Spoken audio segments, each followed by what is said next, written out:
Hello friends, तेजस competition platform पर आप सभी का स्वागत है। शिक्षक प्रतियोगी परीक्षाओं में अक्सर पूछे जाने वाला जो प्रश्न है वो कोलबर का नैतिक विकास का सिद्धांत है। तो आइए आज हम कोलबर के नैतिक विकास के सिद्धांत के बारे में अध्ययन करते हैं। कोलबर्ग जो थे वो अमेरिकी मनोवैज्ञानिक थे और इन्होंने नैतिकता पर बल दिया था। इनका ये मानना था कि किसी भी बच्चे के संपूर्ण जीवन का जो आधार है वो है नैतिकता। लेकिन नैतिकता क्या है, तो हम सबसे पहले नैतिकता के बारे में जानेंगे। समाज को सही ढंग से चलाने के लिए जो नियम बनाए जाते हैं, जैसे कि चोरी नहीं करना या फिर किसी को नुकसान नहीं पहुंचाना या फिर झूठ नहीं बोलना इत्यादि जो भी है नियम, वो नैतिकता में आते हैं। इन्होंने अपने थ्योरी में नैतिक विकास की 3 अवस्थाएं बताई थी: पूर्व परंपरागत अवस्था तथा उत्तर परंपरागत अवस्था। पूर्व परंपरागत अवस्था जो है वो 3 से 7 वर्ष के बच्चों में देखने को मिलती है और इसके भी 2 उप अवस्थाएं इन्होंने बताई है: दंड और पुरस्कार की अवस्था। अगला है अहम की भावना, यानी कि जो पहला स्टेज है दंड और पुरस्कार की अवस्था, उसमें हम देखेंगे कि बच्चा जो भी काम करता है जो अच्छा होता है उसके बदले उसे पुरस्कार दिया जाता है, यानी कि वो उस काम को करना जारी रखेगा। और अगर वो कुछ गलत काम करता है, कोई नुकसान कर देता है, तो उसके बदले उसे दंड दिया जाता है, यानी कि वो उस काम को करना तुरंत बंद कर देगा। तो ये है पूर्व परंपरागत स्तर की पहली उप अवस्था। अगला है अहम की अवस्था। इसमें किसी उद्देश्य प्राप्ति के लिए बच्चा छोटा मोटा झूठ बोलना प्रारंभ कर देता है। जैसे कि किसी माँ ने अपने बच्चे से कहा कि बिना होमवर्क किए बाहर खेलने नहीं जाना है, तो वो बच्चा एक छोटा सा झूठ बोल देता है कि मैंने अपना होमवर्क कर लिया। यानी कि इस अवस्था में उसमें ईगोसेंट्रिक जो भावना है वो डेवलप हो जाती है और यहाँ वो छोटे मोटे झूठ बोलना चालू कर देता है। अगला है परंपरागत स्तर, जो कि 8 से 13 वर्ष के बच्चों में देखने को मिलता है। इस अवस्था की भी 2 उपअवस्थाएं बताई गई है: प्रशंसा और सामाजिक सम्मान की भावना। जो पहली उपावस्था है, पहले हम वो देखेंगे। बच्चा जो भी काम करता है इस अवस्था में वो अपनी शाबाशी प्राप्त करने के लिए करता है, वो अपनी प्रशंसा सुनने के लिए करता है। वो बार बार वही काम को दोहराता है जिससे कि उससे शाबाशी मिले, जिससे कि उसे समाज में मान सम्मान मिले।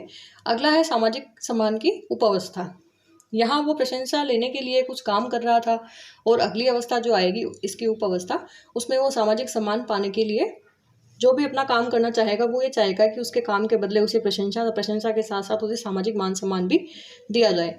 अगला है उत्तर परंपरागत अवस्था, जो कि है 13 से 18 वर्ष के बच्चों में देखने को ये अवस्था मिलती है। इसके भी 2 उप अवस्थाएं हैं: समझौता और विवेक। जो पहली अवस्था है वो है समझौता। व्यक्ति समाज से समझौता करता है, वह समाज के नियमों का पालन करता है, क्योंकि उसे पता है कि समाज जो है वो उसे कहीं ना कहीं सपोर्ट कर रहा है, उसके हितों की रक्षा कर रहा है, उसे सुरक्षा प्रदान कर रहा है। तो वो ये चाहता है कि मैं समाज के नियमों को फॉलो करूं।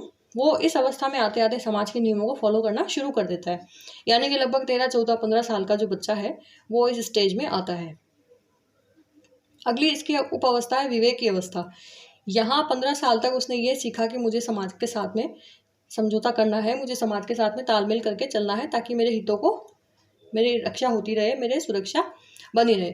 अगली जो उपावस्था है वो है विवेक की अवस्था। जब बच्चा 16, 17, 18 साल का हो जाता है तो वो समाज के सही नियमों का पालन करता है। समाज के जो गलत नियम है, जो कुरीतियां हैं, उनका वो यहाँ खंडन करने लगता है, यानी कि उसमें विवेक उत्पन्न हो जाता है। सही गलत का निर्णय लेने की जो क्षमता होती है वो 18 वर्ष के होते होते बालक में पूर्ण हो जाती है। तो ये था कोलबर का नैतिक विकास के सिद्धांत की अवस्थाएं। इसे 3 पार्ट्स में डिवाइड किया है: परंपरागत, पूर्व परंपरागत, परंपरागत और उत्तर परंपरागत। इसी के साथ कोलबर के नैतिक विकास में कुछ कमियां भी थी, जैसे कि इन्होंने केवल नैतिकता पर बल दिया था। इनका ये मानना था कि जीवन का संपूर्ण आधार जो है वो नैतिकता है, जबकि इन्होंने बच्चे के शारीरिक विकास, मानसिक विकास पर बिल्कुल भी ध्यान नहीं दिया। इसकी अगली कमी ये है, इन्होंने अपने सिद्धांत की शुरुआत 3 वर्ष के बच्चों से की थी, 3 से 7 वर्ष। जो अन्य मनोवैज्ञानिक है उनका ये मानना है कि बच्चे का विकास जो है वो जन्म से चालू हो जाता है, बल्कि जन्म से पूर्व से चालू हो जाता है। तो इन्होंने 3 वर्ष से अपने सिद्धांत को माना था। 0 से 2 वर्ष, 3 वर्ष के बच्चों के लिए यहाँ कोई प्रावधान नहीं है। तो ये थी नैतिक विकास के सिद्धांत की कुछ कमियाँ। आगे आने वाले वीडियोस के लिए सब्सक्राइब करें तेजस कंपटीशन प्लेटफॉर्म। Thank you.